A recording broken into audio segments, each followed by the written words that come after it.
भगवान श्री कृष्णचंद्र जी के एक मित्र है सुदामा नाम के। सुदामा का स्वभाव कृष्णस्यासीत सखा कश्चित् ब्राह्मणो ब्रह्मवित्तम। ब्राह्मण है ब्रह्मवित्तम, ब्रह्म विद्या को जानने वाले। ब्राह्मण को अपना कर्म ईश आराधन निरंतर करना चाहिए। ब्राह्मण का शरीर तप के लिए मिला है, जब अनुष्ठान के लिए मिला है। भगवान श्री कृष्ण की भक्ति करते, निरंतर नाम जप करते और भगवान की विधि के आधार में रहते। जहां जो मिल जाए भिक्षा में प्राप्त कर लिया, उतने में ही अपने कुटुंब परिवार का भरण पोषण कर रहे हैं। इनकी पत्नी का नाम है सुशीला। इनके घर में अन्य पुत्र है, 4 पुत्र का वर्णन आया है, अन्य पुत्र है। और जितना मिल जाए उतना भिक्षाटन सुदामा ब्राह्मण करते हैं। घर ले आए, देवी को दे दिया, सुशीला को। ऐसा चलता रहता निरंतर। बहुत समय बीत गया। घर में आर्थिक विपन्नता थी, अभाव का क्षण था। अन्न आदि उतने पर्याप्त मिल नहीं पाते थे। ऐसी स्थितियां थी, कभी बच्चों को खिलाए तो स्वयं को भूखा रहना पड़ता था।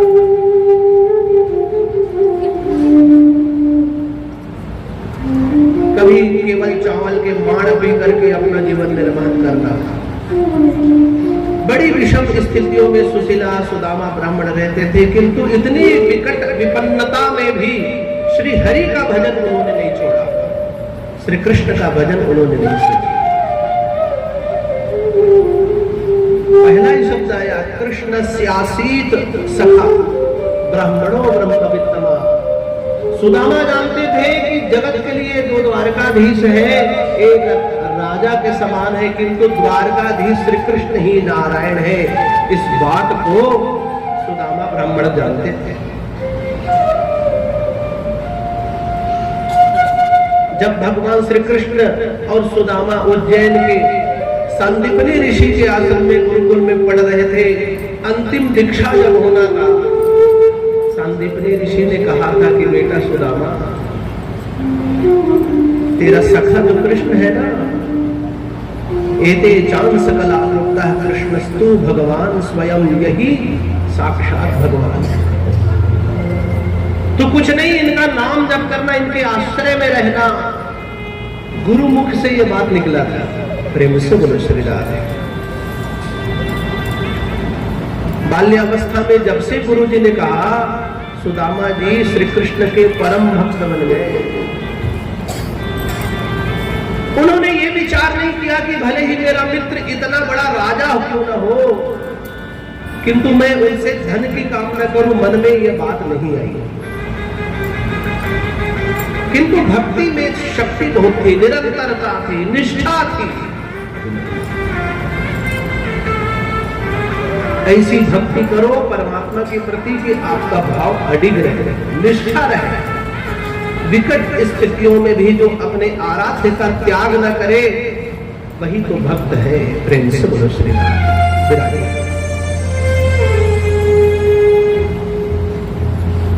विकट स्थितियों में परमात्मा की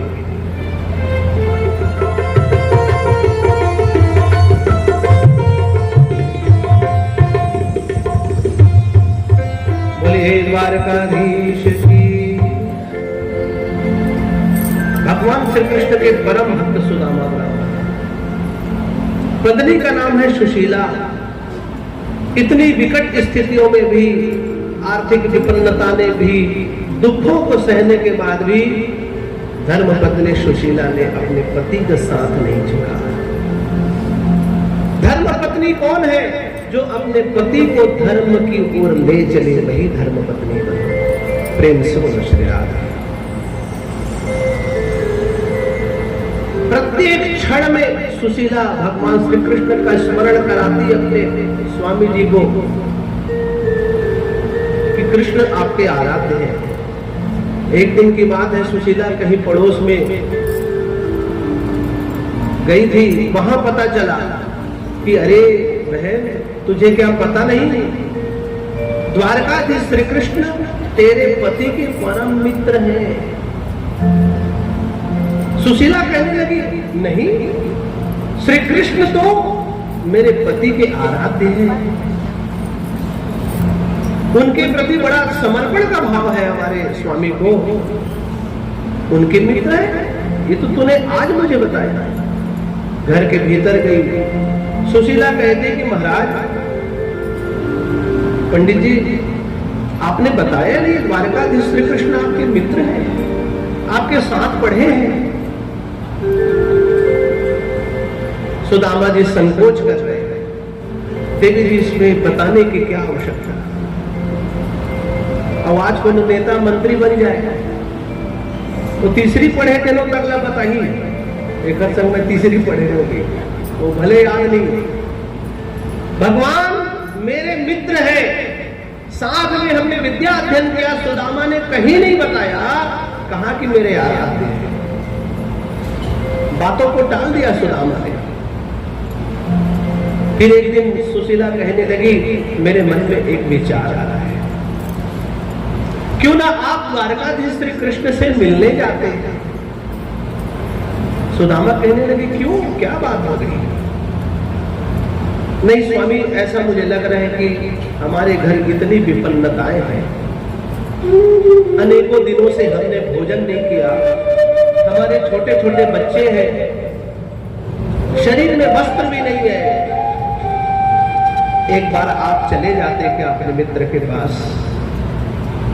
सुदामा कहने लगे कि देवी, वो मेरे आराध्य हैं, मेरे ईश्वर हैं, मेरे भगवान हैं। कभी अपने भगवान को अपने दुखों के बारे में मत बताओ।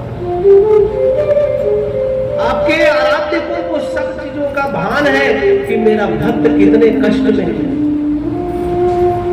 सुदामा कहने लगे कि मैंने अपनी दुखों को द्वारकाधीश को बताना नहीं,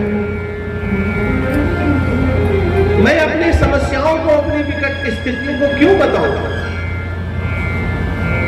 कभी अपने आराध्य को, अपने संकटों को मत बताओ बंधुओं, बल्कि ये बताओ कि इस संकट में भी तेरा साथ है श्याम,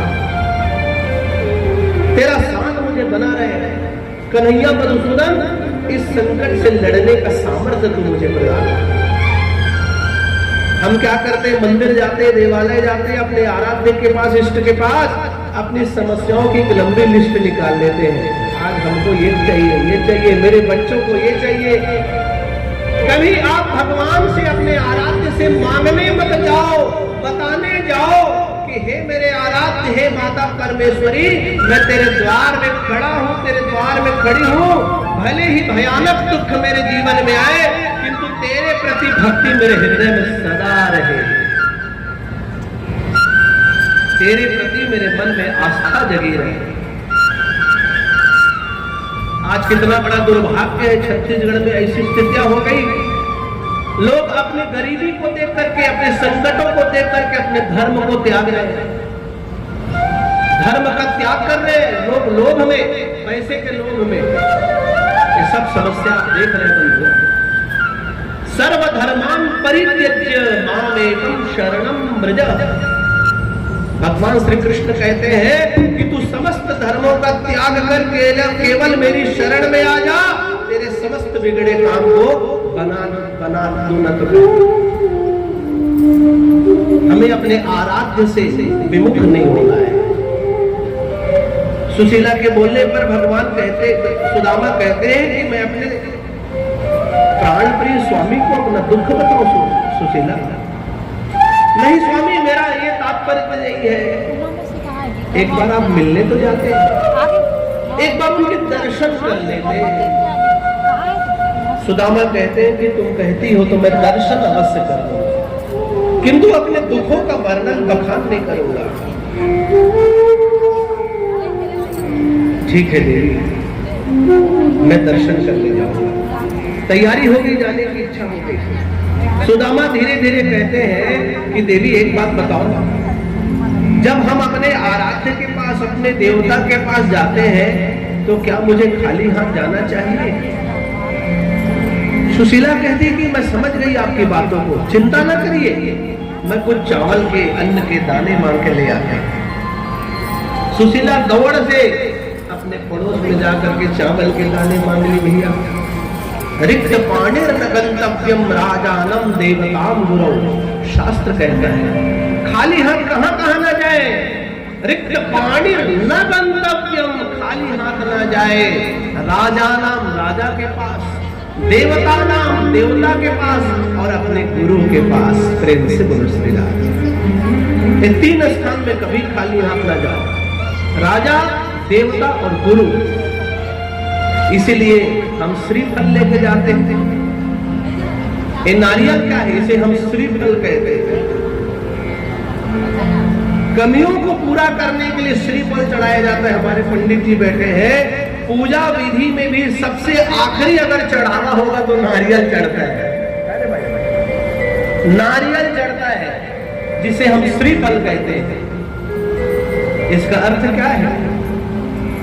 जो भी ज्ञात अज्ञात वस्तु जो हमको चढ़ानी चाहिए हमारे पास नहीं आ पाया या अधिक चढ़ा दिए, उन सब के दोष को यह श्रीफल पूरा करे। प्रेम से बोलो श्री राम। नारियल लेके जाओ, नारियल चढ़ा। और नारियल की विशेषता, एक नारियल को धो करके आप अनेक स्थानों में चढ़ा सकते हो। प्रेम से बोलो श्री राम। ऐसा नहीं एक नारियल जहां चढ़ गया उतने बस का नहीं, अग्रभाग ऊपर को और नीचे को थोड़ा जल लगा लो और चढ़ाओ। सर्वमान्य, सर्व पूज्य है ये नारियल, इसलिए श्रीफल का प्रयोग करें। राजानौ देवताम गुरौ। सुशीला झट से अपने आस पड़ोस से चावल के कुछ दाने ले आई। बोली महाराज, द्वारका के राजा है और आपके आराध्य हैं, तो मैं चावल के कुछ दाने पोटली में बांध के दे देती हूं, आप इसे ले जाइए। ठीक है।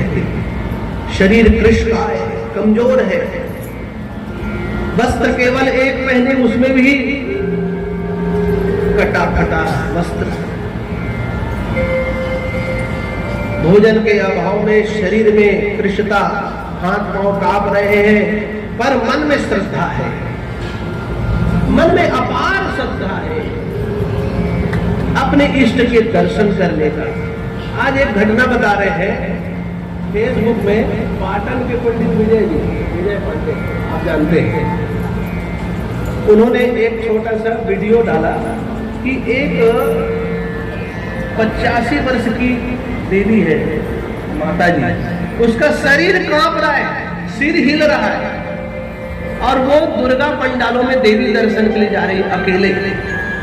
तो उसका वीडियो डाला। आस्था कितनी बड़ी बात है, आपका भाव कितना बड़ा है। शरीर कमजोर है, कृष्णकाय है, कांप रहा है, किंतु अपने आराध्य से मिलन की उत्सुकता है, प्रेम है। जाना है मुझे कन्हैया के पास। बगल में पोटली दबाया और डंडा लेकर के चल पड़े सुदामा जी, और सुंदर बढ़िया श्री कृष्ण श्री कृष्ण श्री कृष्ण नाम लेते जा रहे हैं।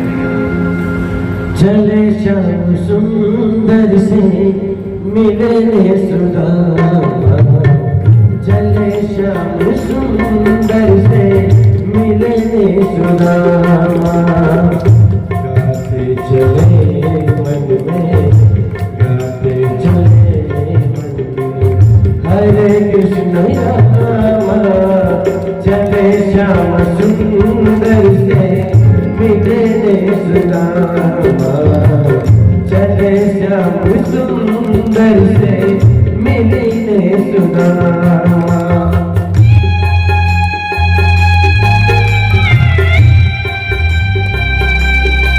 तालियों की सेवा के साथ भक्त सुदामा भगवान से मिलने जा रहे हैं। एक करुण पुकार, आर्त पुकार, हे परमात्मा, हम भी तेरे मार्ग में हैं।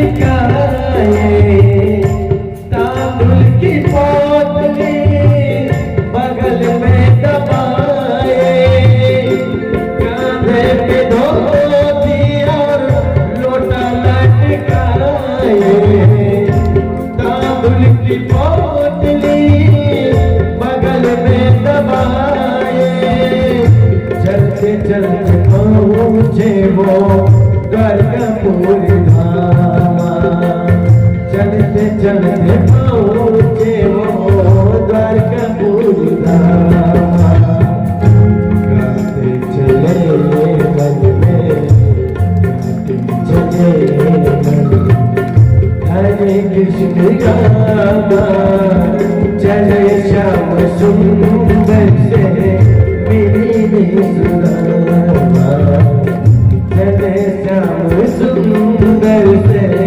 मिली सुदामा।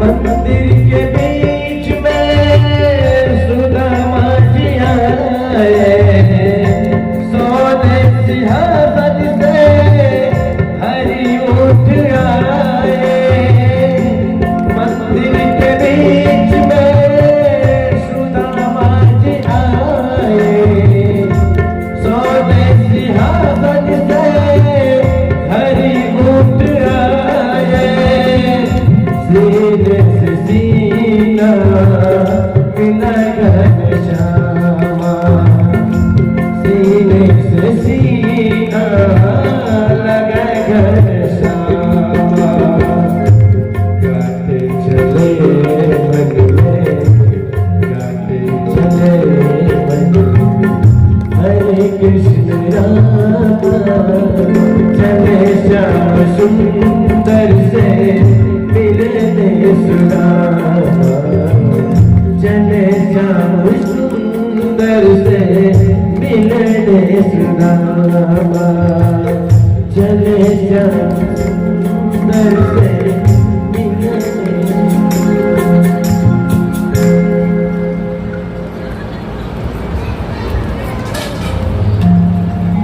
द्वारकाधीश की जय।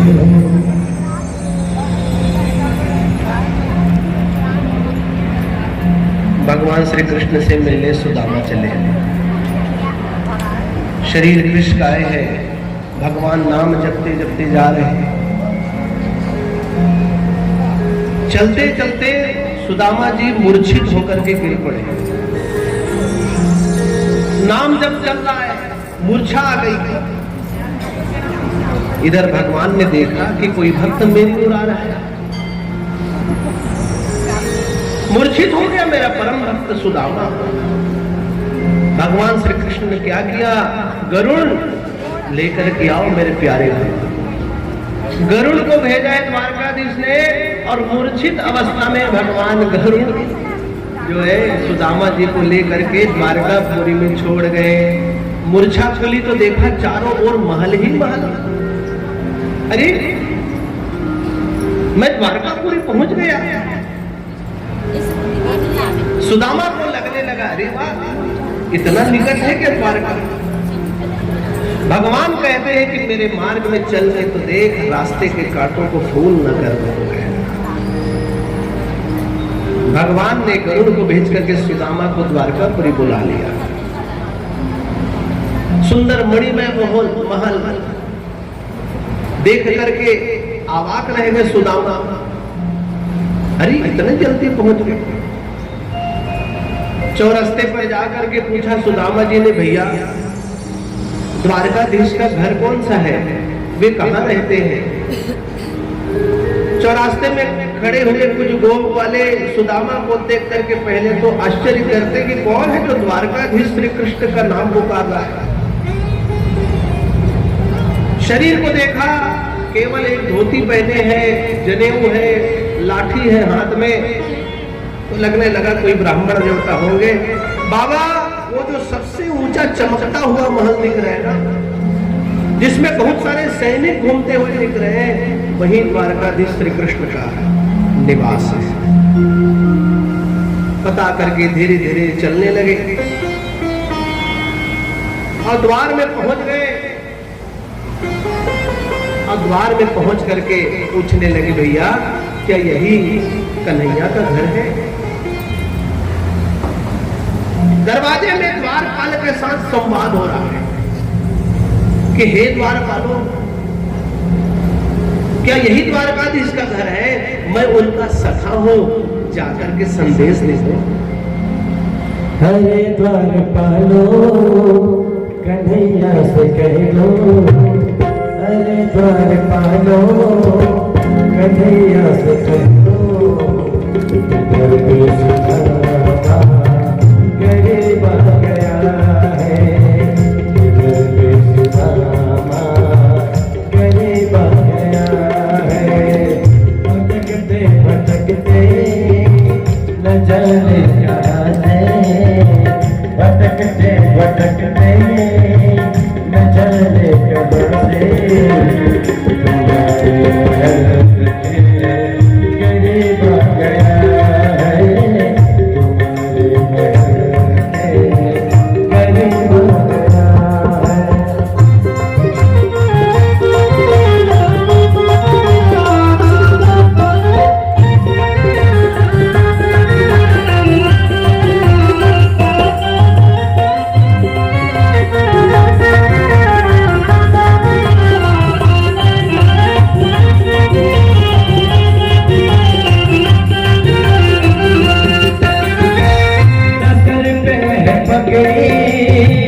नतन पे है जावा, बता दो कन्हैया को नाम है सुदामा, बता दो कन्हैया को नाम है सुदामा।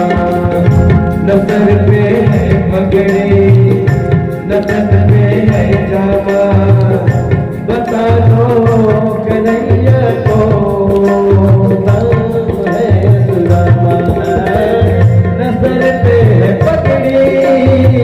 नतन पे है जामा, बता दो कन्हैया को नाम है सुदामा, बता दो कन्हैया को नाम है सुदामा।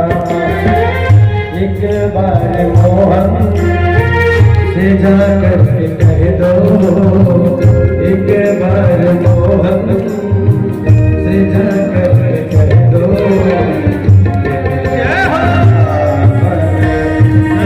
आ गया है, नसीब आ गया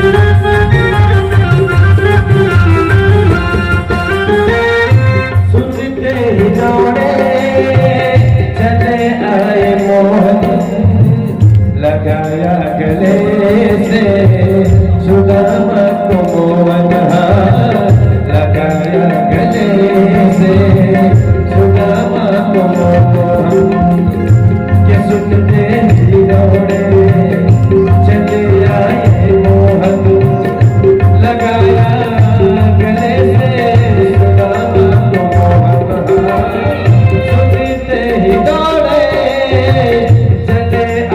मोहन, लगाया गले से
हे केशव, हे कन्हैया,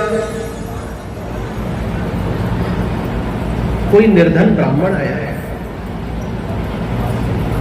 धोती फटी हुई है, पहना हुआ है, शरीर में और कुछ नहीं, उपाहना नहीं है, जूते नहीं है, आपका नाम बार बार पुकार रहा है। शीश पगाना झगातन पे प्रभु जाने को आही बसे के ही ग्रामा, धोती फटी सी लटी दुपटी अरो पाया उपान हो की नहीं सामा। बार बार आपका नाम पुकारता है, दरवाजे में खड़ा होकर के कहता है कि मुझे जाने दो द्वारपालो, उन द्वारकाधीश से मिलना है। द्वार खड़ो विजय दुर्बल एक रहो चकी शोभ सुधा अधिरामा, पूछत दीन दयाल को नाम बतावत आपनो नाम सुदामा, पूछत दीन दयाल को नाम बतावत आपनो नाम सुदामा। अवधी भाषा में नरोत्तम कवि ने बड़ा सुंदर यहाँ वर्णन किया। जैसा ही सुदामा का नाम सुना द्वारपालों के मुख से, द्वारकाधीश भगवान श्री कृष्ण जिस स्थिति में थे दौड़ पड़े भैया, मेरा भक्त आया है, मेरा मित्र सुदामा आ गया।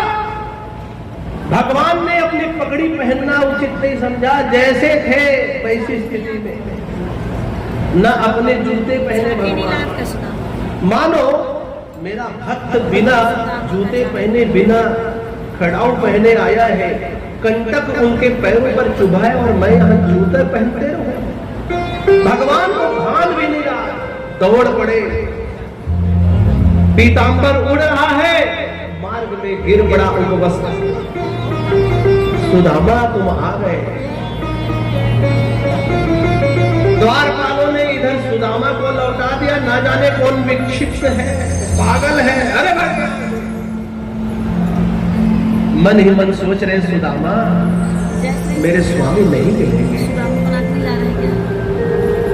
द्वारकापुरी से लौटने के लिए रास्ते पर मुड़ गए थे, इधर भगवान श्री कृष्ण द्वारकाधीश दौड़े, दौड़ते दौड़ते गए, मित्र सुदामा ठहरो, और हृदय से लगा लिया, बोलो द्वारकाधीश।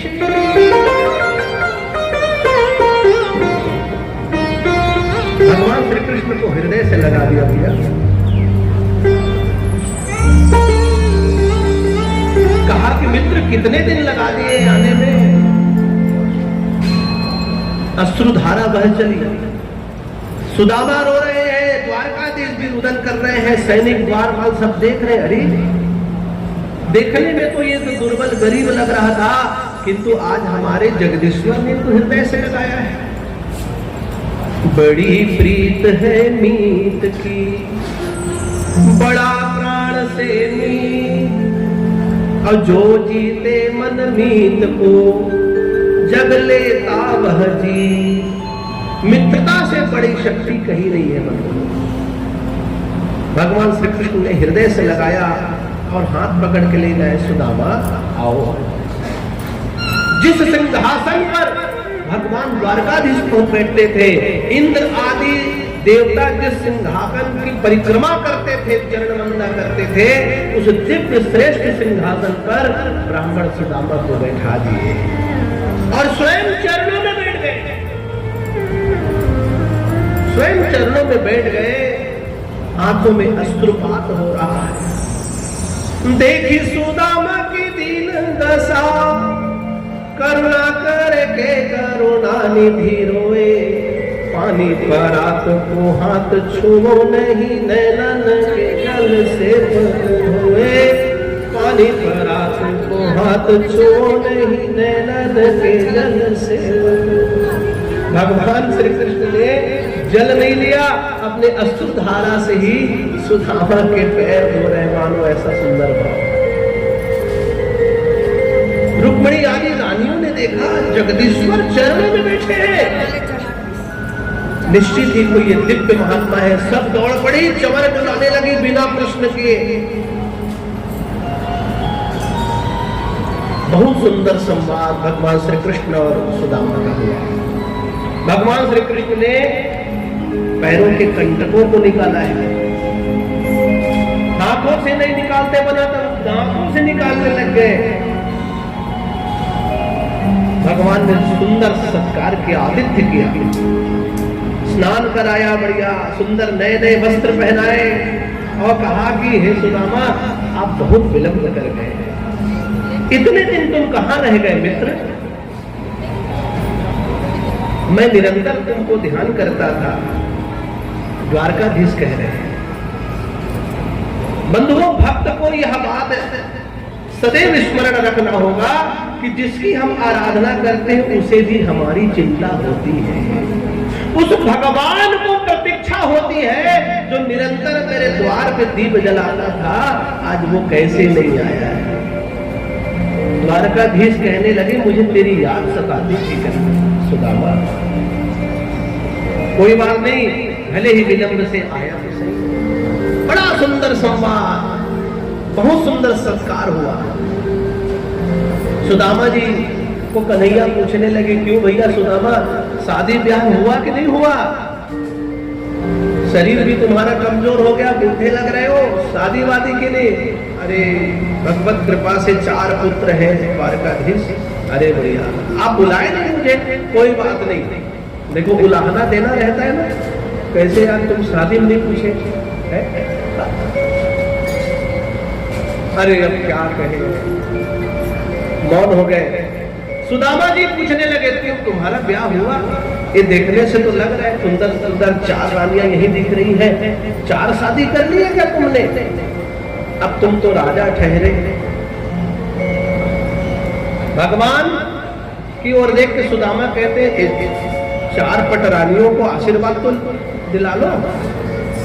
अरे अरे आओ महाराज के चरण छू भाई, आशीर्वाद में।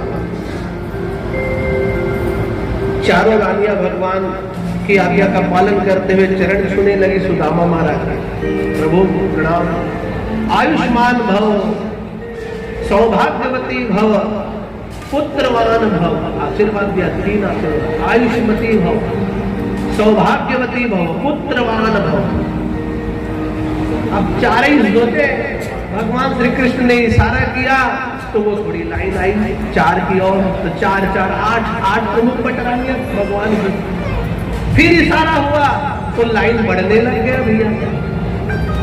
धीरे से सुदामा बोले कि तुम अपनी रानी की, कर्मचारियों की रानी की बुढ़वा का आशीर्वाद निभा रहे? बोले सब यही की है, सेवा है महाराज। चमत्कार ही अलग है।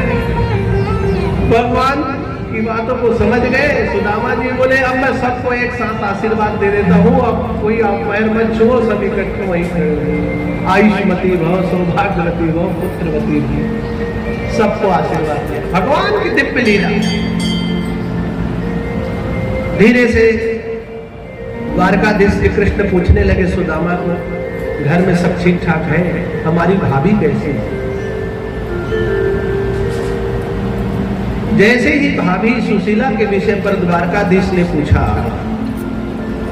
सुदामा के आंखों में आंसू आ गए। मेरी धर्म पत्नी, जो धर्म की ओर ले चली वही पत्नी, धीरज धर्म मित्र अरुणारी, आपद काल परिक्रिया जारी। ये चारों की परीक्षा विपत्ति में होती है, तो पत्नी जो होती है धर्म पत्नी, उसकी असली परीक्षा है विपत्ति में अपने पति का साथ देने। आजकल काम धाम छूट के पति के तो भाई के महीने घूम के आप होगी 6 महीने में तो नौकरी लगी ना होगी। आपातकाल परिक्रिया। सुशीला के विषय पर बड़ा सोच करके आंसू आ गए। भैया मेरी भाभी ने मेरे लिए कुछ भेजा है क्या? इतने बड़े द्वारका के राजा अधिपति उनको कैसे चावल के दाने दूं? संकोच हो गया।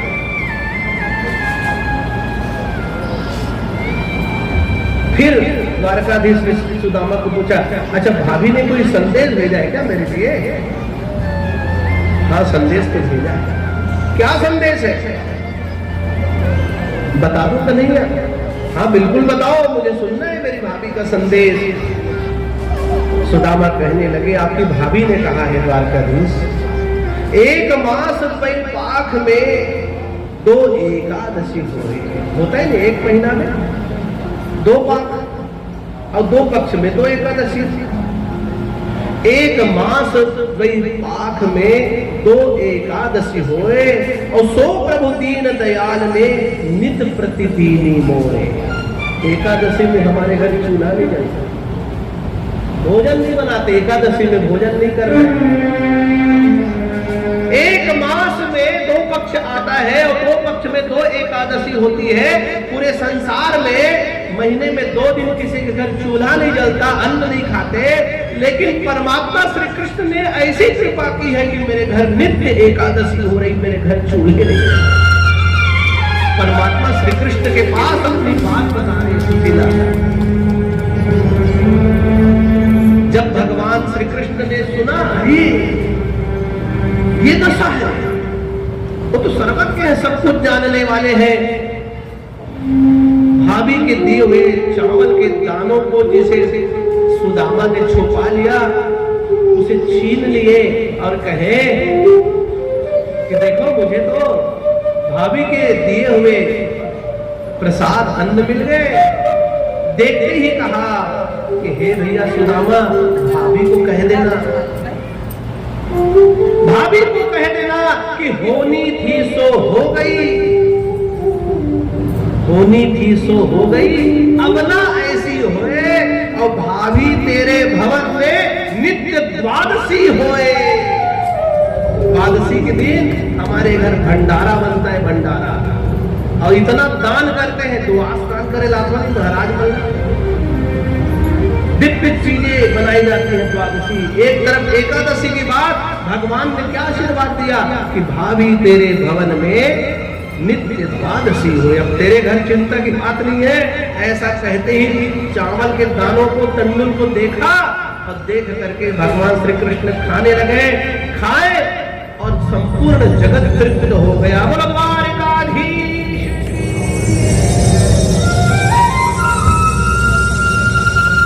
संपूर्ण जगत तृप्त हो गया। दूसरी मुट्ठी चावल उठाने लगे द्वारकाधीश। दौड़ करके रुक्मणी ने कहा, हे स्वामी ठहरिए, पहले थोड़ा कथा पूरा सुन लो फिर चर्चा। बोले स्वामी ठहर जाइए, ये क्या कर रहे हैं आप? तीनों लोगों की अपार संपदा जो कुबेर के पास है, वो सारी चीजें आपने एक मुट्ठी में ही इस ब्राह्मण को दे दिया है। अब क्या वैकुंठ भी दे दोगे? रोक दिया। देखो भगवान कितने दयालु है। बंधु जब वे देना चाहते हैं तो अपना सर्वस्व दे देते हैं। वो विचार भी करते हैं उनके पास क्या है क्या नहीं है। अरे मेरा भक्त मुझे मांग कर रहा है, मेरा भक्त मेरे समर्पण पे आया है, सब कुछ देना है। रुक्मिणी के कहने से भगवान श्री कृष्ण रुक गए। इधर सुंदर बढ़िया आनंद पूर्वक भोग राग लगाया गया, भोजन कराए, समय बीता। अब सुदामापुरी धनवानों की पुरी बन गई है। श्री कृष्ण कृपा की नगरी बन चुकी है। साक्षात लक्ष्मी वहां घूम रही है, केवल चावल के दाने खाने मात्र से श्री कृष्ण। सुदामा जी को कुछ ज्ञात नहीं है। सुदामा जी को याद नहीं।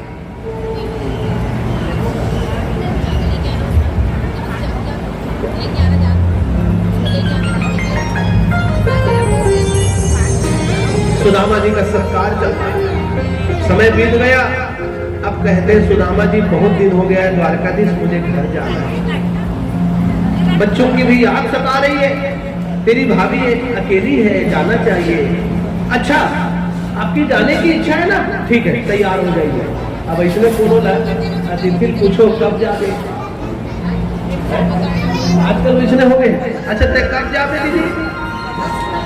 नहीं एक सीधी पूछा तो मैं वही कहा जाऊँ, देख कैसे को बार बार समझो संकेत ना, ज्यादा झेल नहीं सा है आज कैसे एक दिन में 2 दिन। सुदामा जब कहने लगे कि अब मुझे जाना है, द्वारकाधीश कहते अच्छा ठीक है, तो थोड़ी शीघ्रता से तैयार हो जाइए, रथ तैयार करवा देते। तो सुदामा को लगने लगा ये देखो मेरा मित्र, मन में कई प्रकार के तर्क आ गए, और भगवान तो लीला कर चुके हैं, भगवान बताना चाह रहे हैं कि तेरी भक्ति में इतनी शक्ति है कि तुझ पर कृपा हो चुकी है। सुदामा के मन में तर्क चल रहा है, अरे देखो द्वारकाधीश मुझे भेजना चाहते हैं क्या? अरे नहीं नहीं नहीं, बहुत दिन हो गए मुझे रुके, जाना चाहिए। अब वो सही कह रहे हैं। अनेक प्रकार का तर्क, ये तर्क मतलब हम मानवों की बुद्धि है। प्रेम से बोले श्री राम। हम देवस्थान जाते हैं, देवताओं के पास जाते हैं, तो अनेक प्रकार के तर्क वितर्क आरंभ हो जाते हैं। इधर सुदामा जी को सुंदर अभ्यागत भोजन आदि कराया। अब जाने के पहले विदाई की जाती है, महाराज लोग जा रहे हैं, अब दान दक्षिणा करने, भोजन वोजन कर लिए, चंदन लगा के दान दक्षिणा होगा भाई।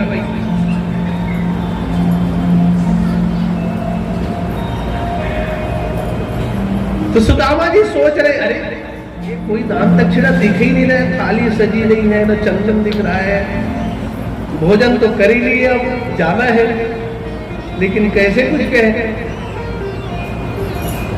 तब भी सुदामा जी कहने लगे क्यों कन्हैया, मैं जा रहा हूं, अब ध्यान रखना। तो इधर रुक्मिणी भाई भगवान द्वारकाधीश ने कहा ठीक है, फिर आना मित्र, भूलना नहीं।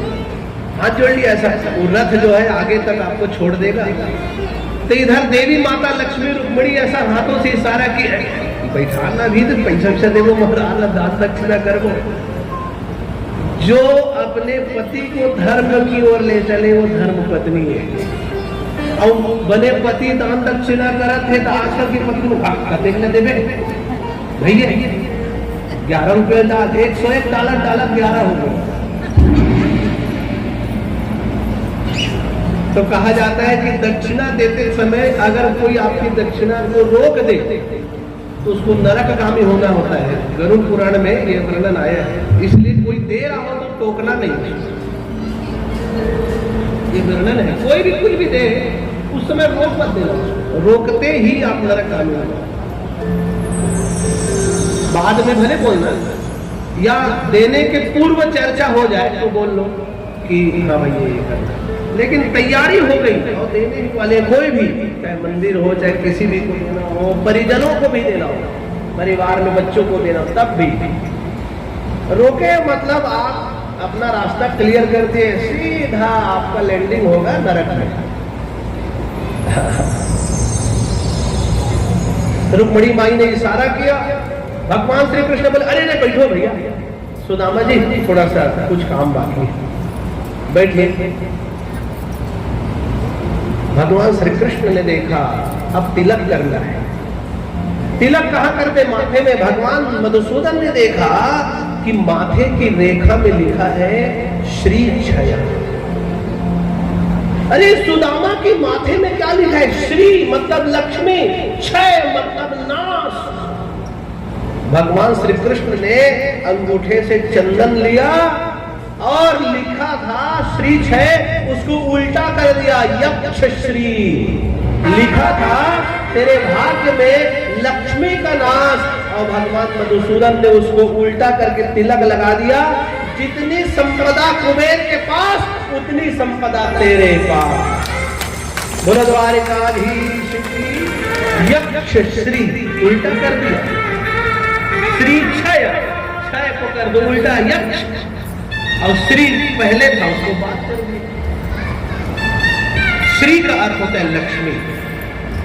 देखो प्रभु की कृपा यदि आपके ऊपर होगी ना बंधुओं, भावे उल्लेख मिटहि त्रिपुरारी, माथे की रेखा को भी भगवान बदल देते हैं। अब भगवान ने विदा किया। भगवान द्वारकाधीश श्री कृष्णचंद्र जी से सुंदर प्रेम मिलाप करके द्वारका पुरी से सुदामा ब्राह्मण निकल पड़े। इधर निकले तो अनेक प्रकार के तर्क चलने लगे। रथ में सवार है सुदामा जी, सारथी ले गया एक सुंदर नगर में, जगमगाता नगर, धनवानों का नगर। सुदामा कहने लगे सारथी आप कहीं रास्ता तो नहीं भूल गए? मेरी सुदामा कुटी तो गरीबों की कुटी है, मेरी कुटी तो झोपड़ा है, आप ये कहां ले आए?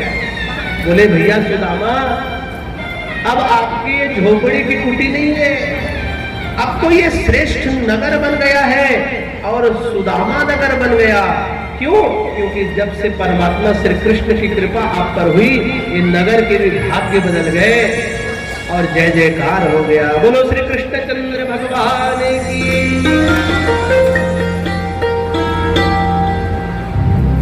जीव मात्र का सच्चा मित्र परमात्मा है।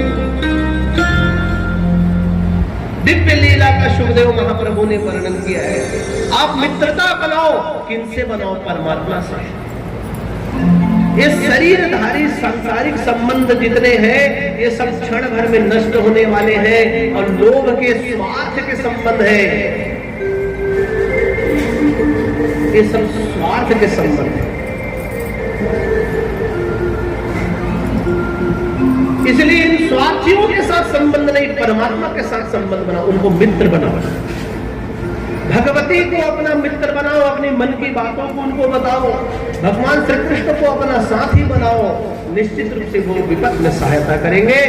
आज के परिवेश के मित्र, आज के परिवेश के जो संबंधी है, जब जब विपत्ति आएगी आपका साथ छोड़ करके भाग जाएंगे, किंतु परमात्मा ही वह साथी है, जब जब विपत्ति आएगी तब तब वो आपके साथ पाए जाएंगे। बोलो द्वारकाधीश जय।